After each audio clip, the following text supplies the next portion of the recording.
मार्च 2017 से जब से मुख्यमंत्री योगी आदित्यनाथ ने यूपी की कमान संभाली है, तब से लेकर अब तक बहुत कुछ बदल गया है। लेकिन अब यूपी में बीजेपी की हैट्रिक लगाने की रणनीति कितना कामयाब होगी? विकास की दौड़ में यूपी को देश का अग्रणी राज्य में शामिल करने को लेकर सीएम योगी ने क्या रणनीति बनाई है? विकास के साथ साथ 2024 में आने वाले लोकसभा चुनाव को लेकर बीजेपी ने यूपी में कैसी तैयारियां की हैं और अपने विपक्ष एसपी, बीएसपी और कांग्रेस को पटखनी देने की बीजेपी की क्या प्लानिंग है, इन सब पे हम बात करेंगे इस रिपोर्ट में। सबसे पहले बात करते हैं 2024 के लिए पीएम फेस और चुनावी तैयारियों पर सीएम योगी का क्या कहना है।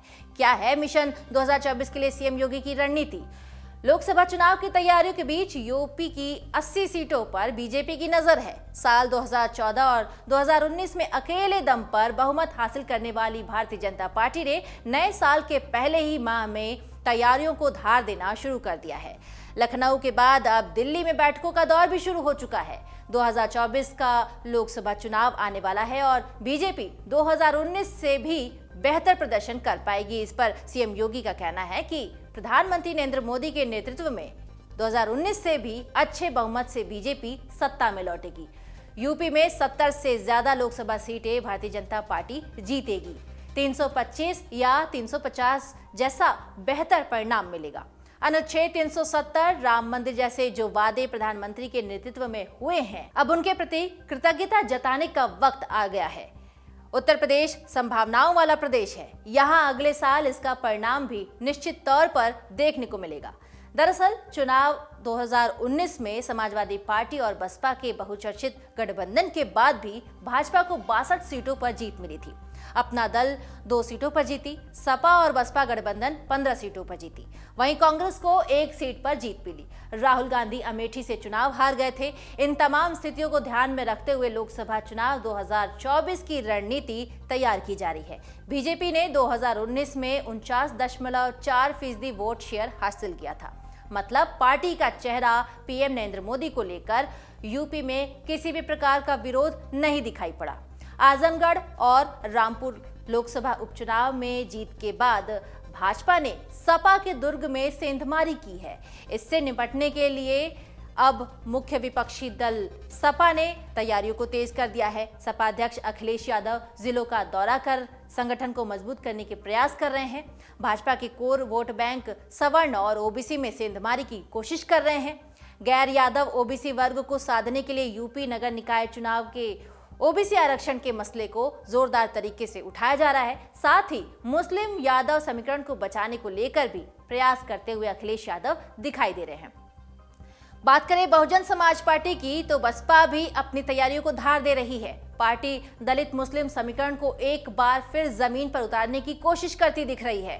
पार्टी अध्यक्ष मायावती ने अपने जन्मदिन के मौके पर एकला चलो रे नीति का ऐलान किया है। वहीं कांग्रेस यूपी में उस स्तर पर अभी तक प्रयास करती नहीं दिखाई पड़ रही है। राहुल गांधी की यात्रा को छोड़ दें तो पार्टी का वोटरों को साधने का अभियान जमीन पर उतरता नहीं दिख रहा है। विपक्ष का बिखराव भी भाजपा को फायदा पहुंचा सकता है।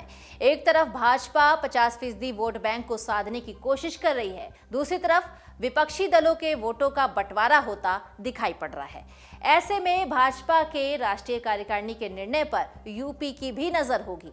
और इसी बीच सवाल ये उठ रहे हैं कि उत्तर प्रदेश की सरहद पार करके देश की पॉलिटिक्स में क्या सीएम योगी आदित्यनाथ शामिल हो सकते हैं? इस पर उन्होंने अपनी बात रखी है। उन्होंने साफ किया है कि मेरे अंदर किसी भी पद को लेकर कोई महत्वाकांक्षा नहीं है। मैं एक योगी हूं और योगी के रूप में ही बने रहना चाहता हूं। मैं उत्तर प्रदेश की जनता की सेवा कर रहा हूं और उत्तर प्रदेश में रहने की मेरी इच्छा भी है। इसके अलावा बाकी कोई भी अन्य इच्छा नहीं है। मैं सोशल मीडिया बहुत ही कम यूज करता हूं। मेरे पास इतनी फुर्सत नहीं है। अब कानून व्यवस्था और बुलडोजर नीति की बात करते हैं। चुनाव से पहले ही धीरे धीरे पीएम मोदी की एक सॉफ्ट इमेज बनती जा रही है और सीएम योगी की बीजेपी का सबसे हार्ड लाइनर इमेज बिल्ड होती दिखाई पड़ रही है।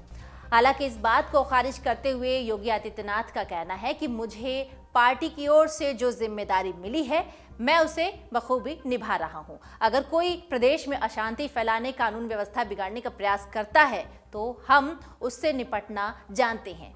तो क्या अपराध और अपराधियों पर बुलडोजर से यूपी में बेहतर निवेश की बुनियाद पड़ेगी? क्या भयमुक्त उत्तर प्रदेश बनेगा भारत का उत्तम प्रदेश? इस सवाल पर सीएम योगी आदित्यनाथ का कहना है कि अब यूपी बदल चुका है। आज यहाँ पर दंगे नहीं होते, अपराधियों में डर दिखाई देता है, आपस में जातियों को लेकर भेदभाव भी नहीं है, अराजकता के लिए कोई जगह नहीं है यूपी में। हम यूपी के सभी 75 जिलों में निवेश ला रहे हैं। प्रदेश में आए निवेश को हम जमीन पर उतारने का काम करेंगे। इसी बीच गुंडागर्दी के माहौल को यूपी में ठीक किया गया है। तो अब सवाल है कि क्या यूपी में इन्वेस्टमेंट भी ठीक करने पर यूपी सरकार का क्या फोकस है? इस पर निवेश की बात कर रहे हैं तो आपको बता दें कि यूपी इन्वेस्टर्स समिट 2018 में भी हो चुका है और ये ग्लोबल समिट है। ये पहली बार होगा जब निवेश दुनिया से या देश से और प्रदेश से भी होगा। यूपी के सभी जनपदों में ये निवेश होने जा रहा है। जब पीएम मोदी 10 फरवरी को इस समिट का उद्घाटन कर रहे होंगे तो यूपी में 75 जनपद भी पीएम के साथ जुड़ेंगे। योगी आदित्यनाथ का सपना उत्तर प्रदेश को $1 ट्रिलियन की इकोनॉमी बनाने का है। इसके लिए वो लगातार प्रयासरत हैं और इसी कदम के तहत यूपी की राजधानी लखनऊ में 10 से 12 फरवरी तक ग्लोबल इन्वेस्टर्स समिट का आयोजन होने वाला है। योगी आदित्यनाथ की सरकार ने करीब 17 लाख करोड़ के निवेश का लक्ष्य रखा था।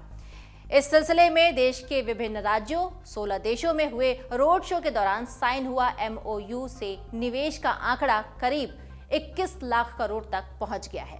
यूपी सरकार और विभिन्न कंपनियों के बीच अब तक कुल 13,255 MOU साइन हुए हैं और इनमें से पश्चिमांचल में 45%, पूर्वांचल में 20%, मध्यांचल में 13% और बुंदेलखंड में भी 13% निवेश के MOU साइन हुए हैं।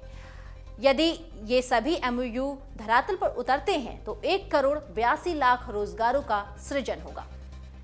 उत्तर Pradesh ease of doing business index में 16वें से दूसरे स्थान पर पहुंच गया है। सीएम योगी आदित्यनाथ का लक्ष्य यूपी को EODB यानी ease of doing business ranking में देश में पहले नंबर पर लाने का है।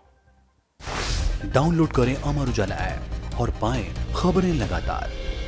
अगर आप ये वीडियो YouTube पर देख रहे हैं तो हमारे चैनल को सब्सक्राइब करें और बेल आइकन को दबाना ना भूलें। अगर आप Facebook पर ये वीडियो देख रहे हैं तो हमारे पेज को लाइक करें।